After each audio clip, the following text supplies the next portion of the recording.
Hi students, +1 accountancy improvement എക്സാമിനേഷൻ്റെ previous questions analysis എന്ന പ്രവർത്തനങ്ങളിലെ മറ്റൊരു ക്ലാസ്സിലേക്ക് സ്വാഗതം. നമ്മൾ കഴിഞ്ഞ കുറേ ക്ലാസ്സുകളിലായിട്ട് chapter number 8 bill of exchange വരെയുള്ള മുഴുവൻ ചാപ്റ്ററുകളിലെയും മുൻ വർഷങ്ങളിൽ വന്ന പ്രീവിയസ് ക്വസ്റ്റ്യൻസ് വിശദമായി പരിചയപ്പെട്ട് കഴിഞ്ഞു. ഇന്ന് നമ്മൾ ചാപ്റ്റർ 9 ഫിനാൻഷ്യൽ സ്റ്റേറ്റ്മെൻറ്റ്സ് 1 നമ്മുടെ SCERT ബുക്കിൽ ഫിനാൻഷ്യൽ സ്റ്റേറ്റ്മെൻറ്റ്സിൻ്റെ ഭാഗം 2 ചാപ്റ്ററുകളിലായിട്ടാണ് ഉള്ളത്. അതിലെ ആദ്യ പാർട്ടിൽ ഫിനാൻഷ്യൽ സ്റ്റേറ്റ്മെൻറ്റ് 1 എന്ന ആ ചാപ്റ്ററിൽ നിന്ന് ഏകദേശം 4 മുതൽ 7 വരെ മാർക്കിനുള്ള ക്വസ്റ്റ്യൻസ് പല വർഷങ്ങളിലും വന്നിട്ടുണ്ട്. അപ്പോൾ ആവറേജ് ഒരു 5 മാർക്കിൻ്റെ ക്വസ്റ്റ്യൻ വളരെ സിമ്പിളായിട്ട് നേടിയെടുക്കാൻ നമ്മൾ ഇന്ന് ചർച്ച ചെയ്യുന്ന ഈ മോഡൽ ക്വസ്റ്റ്യൻസ് മനസ്സിലാക്കി കഴിഞ്ഞാൽ നിങ്ങൾക്ക് കഴിയും. ഫിനാൻഷ്യൽ സ്റ്റേറ്റ്മെൻറ്റ്സ് എന്ന് പറഞ്ഞാൽ നമുക്കറിയാം ട്രേഡിംഗ് പ്രോഫിറ്റ് ആൻഡ് ലോസ് അക്കൗണ്ടും ബാലൻസ് ഷീറ്റുമാണ്. Trading profit and loss account എങ്ങനെ തയ്യാറാക്കുന്നു, ബാലൻസ് ഷീറ്റ് എങ്ങനെ തയ്യാറാക്കുന്നു, ഇതിൻ്റെയൊക്കെ തിയറി ഭാഗം നിങ്ങൾ ആദ്യമേ ഒന്ന് വ്യക്തമായി മനസ്സിലാക്കി വെക്കുക. എന്നിട്ട് നമ്മൾ പ്രീവിയസ് ക്വസ്റ്റ്യൻസ് ചെയ്ത് പരിചയപ്പെടുന്നതോടുകൂടി ഈ ചാപ്റ്ററിൽ നിന്നുള്ള മുഴുവൻ സ്കോറും നിങ്ങൾക്ക് നേടാൻ കഴിയും. എല്ലാവിധ ആശംസകളും നേരുന്നു. നമുക്ക് ക്വസ്റ്റ്യൻസിലേക്ക് പോകാം. ഓക്കെ, അപ്പോൾ നമ്മുടെ first question, write the treatment of return inwards and return outwards in the financial statements.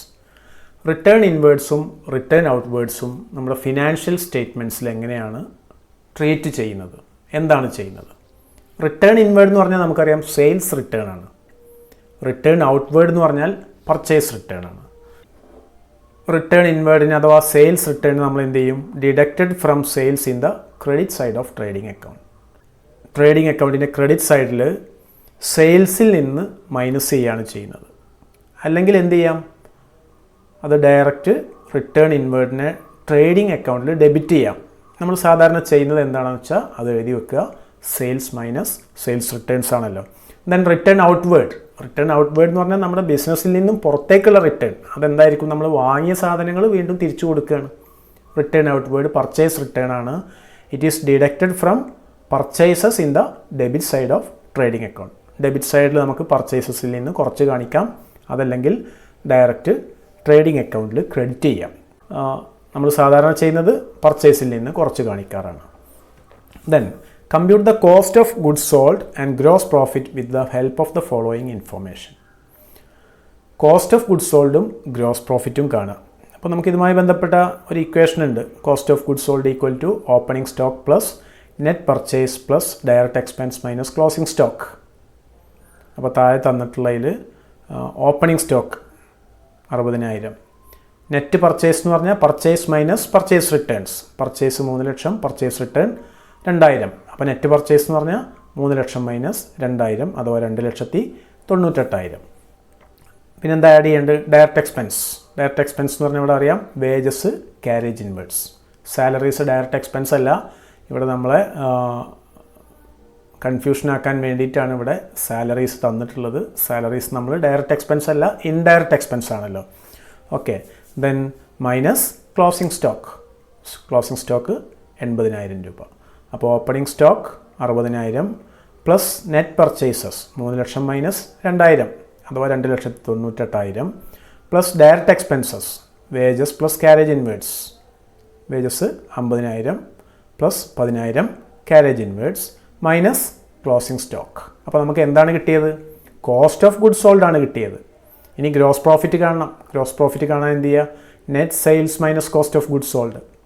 Sales 4 lakh, sales return 3000. അപ്പോൾ നെറ്റ് സെയിൽസ് എന്ന് പറഞ്ഞാൽ 4 lakh minus 3000 equal to 3,97,000. Gross profit 3,97,000 minus 3,38,000 equal to 59,000. അപ്പോൾ ഇങ്ങനെ ഇക്വേഷൻ അപ്ലൈ ചെയ്യാൻ കഴിയുന്നില്ലെങ്കിൽ, നമുക്ക് ഓർമ്മയിൽ കിട്ടുന്നില്ലെങ്കിൽ, ജസ്റ്റ് നിങ്ങൾ എന്ത് ചെയ്യുക? ഒരു ട്രേഡിംഗ് അക്കൗണ്ട് തയ്യാറാക്കിയാൽ മതി. അപ്പോൾ നമുക്കിവിടെ ഗ്രോസ് പ്രോഫിറ്റ് കിട്ടും. ഓക്കെ, കോസ്റ്റ് ഓഫ് ഗുഡ്സ് സോൾഡിനെ പ്രത്യേകമായിട്ട് എഴുതണം എന്ന് പറഞ്ഞിട്ടുണ്ട്. അതുകൂടി ഉൾപ്പെടുത്തി ചെയ്യുന്നതാണ് നല്ലത് ട്രേഡിംഗ് അക്കൗണ്ട് തയ്യാറാക്കുമ്പോൾ. ഓക്കെ, ദെൻ അടുത്ത question, calculate gross profit from the balances taken from the books of Usha four the year ending 31st March 2017. നമ്മളോട് ഗ്രോസ് പ്രോഫിറ്റ് കാൽക്കുലേറ്റ് ചെയ്യാനാണ്. നമുക്ക് നേരത്തെ പറഞ്ഞ പോലെ ഈ ഇക്വേഷൻ അപ്ലൈ ചെയ്യാം, അതല്ലെങ്കിൽ എളുപ്പത്തിൽ ചെയ്യാൻ പറ്റിയ ട്രേഡിംഗ് അക്കൗണ്ട് തയ്യാറാക്കലാണ്. അപ്പോൾ ഗ്രോസ് പ്രോഫിറ്റ് കാണാൻ പറഞ്ഞാൽ ഒന്നുകിൽ ഇക്വേഷൻ അപ്ലൈ ചെയ്തിട്ട് ചെയ്യാം, അല്ലെങ്കിൽ ട്രേഡിംഗ് അക്കൗണ്ട് വരച്ച് വെച്ച് നമുക്ക് പ്രസൻറ്റ് ചെയ്യാം. എങ്ങനെയാണെങ്കിലും മാർക്ക് കിട്ടും. Okay, then in A balance sheet the assets and liabilities R grouped and arranged in A particular order. What is the name is used for arranging the balance sheet items. Balance ഷീറ്റിലെ അസറ്റ്സിനെയും ലയബിലിറ്റീസിനെയും ഒരു പ്രത്യേക ഓർഡറിൽ arrange ചെയ്യാറുണ്ട്. നമ്മൾ അങ്ങനെ arrange ചെയ്യുന്നതിനെ എന്താണ് പറയുന്നത്? അറേഞ്ച് ചെയ്യുന്നതിന് പറയുന്ന പേരാണ് marshalling of assets and liabilities. Then B, identify the order in which the assets and liabilities R arranged in the balance sheet given below. രണ്ട് തരം ഓർഡറിലാണ് ബാലൻസ് ഷീറ്റിൽ അസറ്റ്സിനെയും ലയബിലിറ്റീസിനെയും അറേഞ്ച് ചെയ്യുന്നത്. ഒന്ന് in the order of liquidity, രണ്ട് in the order of permanence. In the order of liquidity ആണെങ്കിൽ most liquid അസറ്റ്സിനെ ആദ്യം എഴുതും. മോസ്റ്റ് ലിക്വിഡ് അസറ്റ്സ് എന്ന് പറഞ്ഞാൽ ഏറ്റവും ആദ്യം നമ്മുടെ കയ്യിൽ ക്യാഷായിട്ട് ക്യാഷിൻ്റെ രൂപത്തിലുള്ള അസറ്റ് അല്ലേ. അപ്പോൾ അതിൽ ആദ്യം ക്യാഷ് ഇൻ ഹാൻഡ് വരും.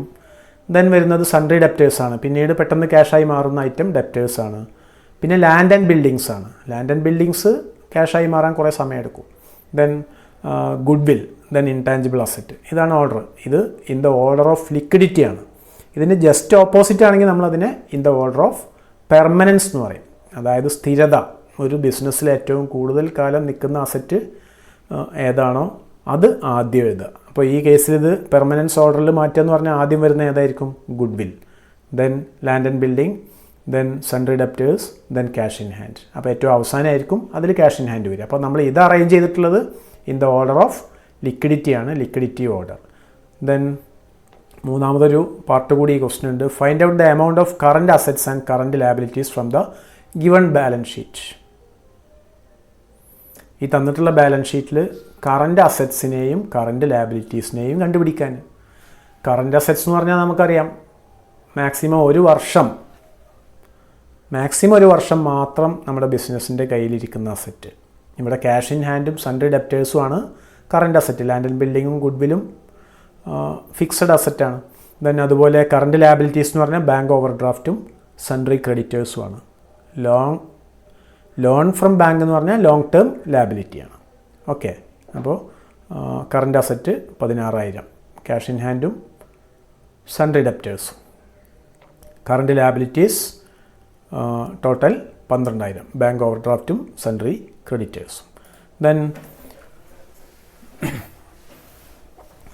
Opening stock, purchases, wages, closing stock, ascertain the cost of goods sold. നമുക്ക് ഈ ഇക്വേഷൻ നമുക്കറിയാലോ, cost of goods sold equal to opening stock plus net purchase plus direct expense minus closing stock. നേരത്തെ പറഞ്ഞ ആ equation apply ചെയ്യുക, gross profit calculate ചെയ്യുക. Okay, then ഈ ക്വസ്റ്റ്യനിൽ find the sale of mister Binesh from the following information provided by him for the year ending 31st March 2013. ഇവിടെ കുറച്ച് data തന്നിട്ടുണ്ട്. ഇതിൽ നിന്ന് സെയിലാണ് കണ്ടുപിടിക്കാൻ പറഞ്ഞുള്ളത്. അതിനുവേണ്ടി നമുക്ക് closing stock, carriage outward, purchase, return outward, wages, opening stock, gross profit, ഇത്രയും ഐറ്റംസ് തന്നിട്ടുണ്ട്. അപ്പോൾ നമുക്ക് പറയാൻ പറ്റും sale equal to gross profit plus cost of goods sold. നമ്മുടെ കോസ്റ്റ് ഓഫ് ഗുഡ്സ് സോൾഡ്, അതായത് വിറ്റ സാധനങ്ങളുടെ കോസ്റ്റ്, അതിൻ്റെ കൂടെ ഗ്രോസ് പ്രോഫിറ്റ് കൂടിയതാണ് എന്ത്? സെയിൽ എന്ന് പറയുന്നത്. സിമ്പിളായിട്ട് നമുക്കിങ്ങനെ മനസ്സിലാക്കാം. നമ്മൾ ഉൽപ്പാദിപ്പിച്ച സാധനങ്ങൾക്ക് വേണ്ടി വന്ന ചിലവ് പ്ലസ് പ്രോഫിറ്റ് കൂടിയതാണല്ലോ സെയിൽ. അപ്പോൾ ആദ്യം നമ്മൾ എന്ത് ചെയ്യുക? കോസ്റ്റ് ഓഫ് ഗുഡ്സ് സോൾഡ് കാണുക. അതിനുള്ള ഇക്വേഷൻ നമുക്കറിയാം, അത് അപ്ലൈ ചെയ്യുക. അതിനുശേഷം ഇവിടെ ഗ്രോസ് പ്രോഫിറ്റ് അഡീഷണൽ ഒരു വിവരം നമുക്കുണ്ട്. അതിന് കൂടെ കോസ്റ്റ് ഓഫ് ഗുഡ്സ് സോൾഡിനെ കൂടെ ഗ്രോസ് പ്രോഫിറ്റ് ആഡ് ചെയ്ത് കഴിഞ്ഞാൽ നമുക്ക് സെയിൽസ് കിട്ടും. ഓക്കെ, ഇനി അതുമല്ലെങ്കിൽ എന്ത് ചെയ്യാം, ഒരു ട്രേഡിംഗ് അക്കൗണ്ട് പ്രിപ്പയർ ചെയ്ത് നമുക്ക് കിട്ടാത്ത ഫിഗറായിട്ടുള്ള സെയിലിനെ ബാലൻസ് ചെയ്ത് കണ്ടുപിടിക്കാം. Okay, then find the odd one out from the following. State the reason. Rent, salary, wages, general expense. 4 എക്സ്പെൻസുകളാണ്. പക്ഷേ ഒരു എക്സ്പെൻസിൻ്റെ സ്വഭാവം വ്യത്യസ്തമാണ്. ഈ കൂട്ടത്തിൽ പെടാത്തത് ഏതാണ്? വേജസ് ആണ്. അത് ഡയറക്റ്റ് എക്സ്പെൻസ് ആണ്.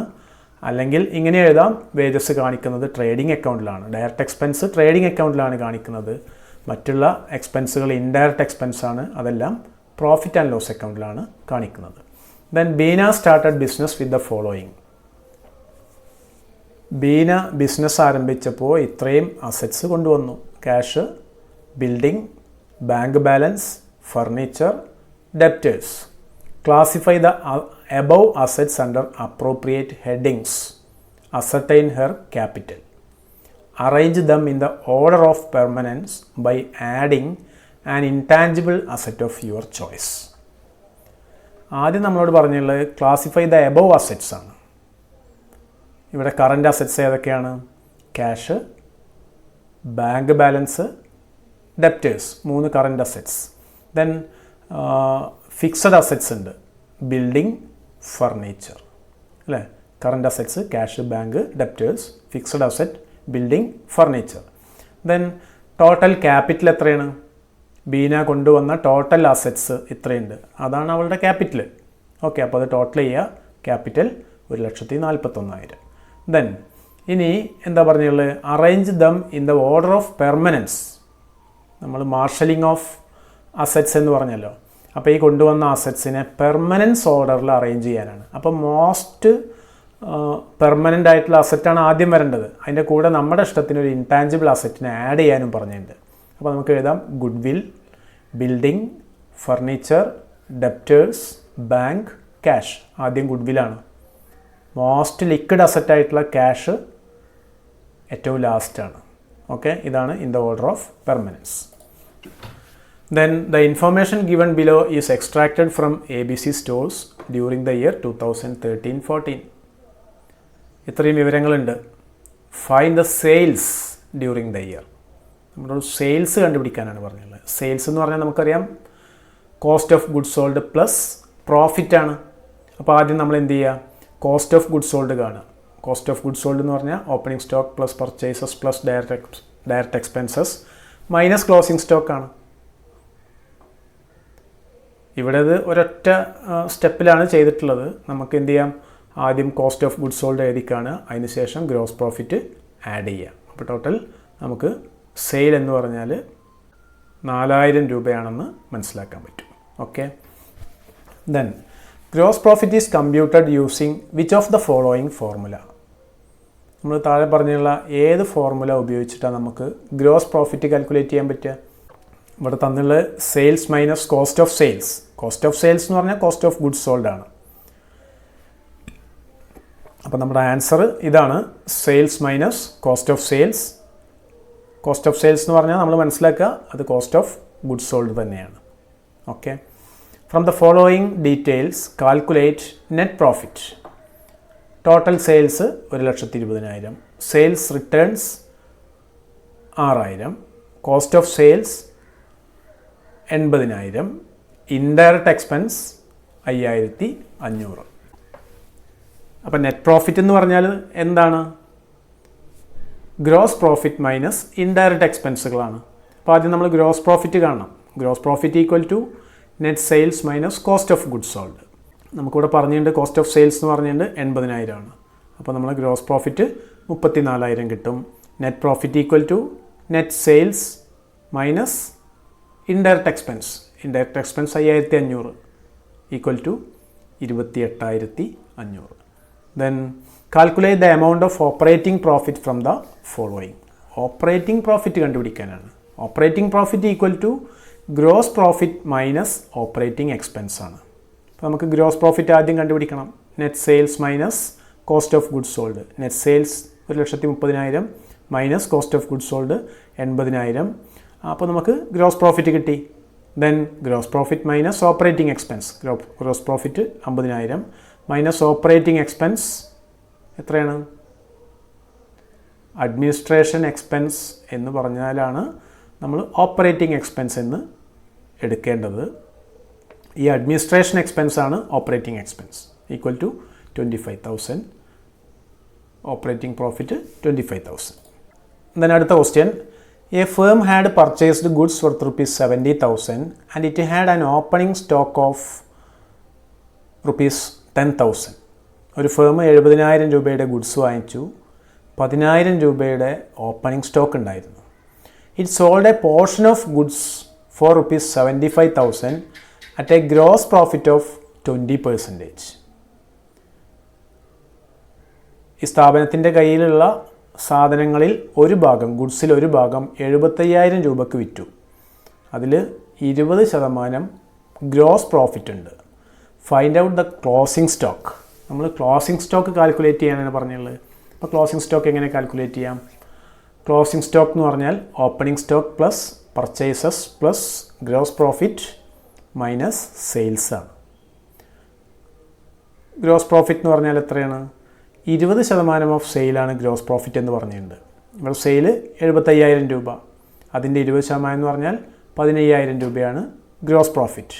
അപ്പോൾ ക്ലോസിംഗ് സ്റ്റോക്ക് ഈക്വൽ ടു 20,000 എന്ന് പറയാൻ പറ്റും. അപ്പോൾ ഇത് നമ്മൾ കുറച്ചുകൂടി എളുപ്പത്തിൽ ചെയ്യാൻ വേണ്ടി ട്രേഡിംഗ് അക്കൗണ്ട് പ്രിപ്പയർ ചെയ്യുക, എന്നിട്ട് ക്ലോസിംഗ് സ്റ്റോക്കിനെ ബാലൻസിങ് ഫിഗറായിട്ട് എടുക്കുക. നമുക്കറിയാവുന്ന ഐറ്റംസൊക്കെ എൻ്റർ ചെയ്തു, സെയിലും എൻ്റർ ചെയ്തു, എന്നിട്ട് ബാലൻസ് ചെയ്യുമ്പോൾ കിട്ടുന്ന എമൗണ്ട് ആയിരിക്കും closing stock. Okay. Then balance sheet is dash. Real account, nominal account, financial statement. Balance sheet എന്ന് പറഞ്ഞാൽ അക്കൗണ്ട് അല്ല, ഒരു സ്റ്റേറ്റ്മെൻ്റ് ആണ്, ഒരു ഫിനാൻഷ്യൽ സ്റ്റേറ്റ്മെൻ്റ് ആണ്. Okay. Then sale equal to cost of goods sold plus profit. True or false? Sale എന്ന് പറഞ്ഞാൽ cost of goods സോൾഡിൻ്റെ കൂടെ പ്രോഫിറ്റ് കൂട്ടിയതാണ്, അപ്പോൾ അത് ട്രൂ ആണ്. ഓക്കെ. ഓക്കെ, ഇത്രയും ക്വസ്റ്റ്യൻസ് ആണ് നമുക്ക് ഫിനാൻഷ്യൽ സ്റ്റേറ്റ്മെൻറ്റ്സ് പാർട്ട് 1 പരിചയപ്പെടാനുള്ളത്. ഇത്രയും ക്വസ്റ്റ്യൻസൊക്കെ ചെയ്യാനുള്ളൊരു കപ്പാസിറ്റി ഉണ്ടായിക്കഴിഞ്ഞാൽ ഈ ചാപ്റ്ററിൽ നിന്നുള്ള മിനിമം 5 മാർക്കിൻ്റെ ക്വസ്റ്റ്യൻസ് നമുക്ക് വളരെ എളുപ്പത്തിൽ നേടിയെടുക്കാൻ പറ്റും. ഓക്കെ.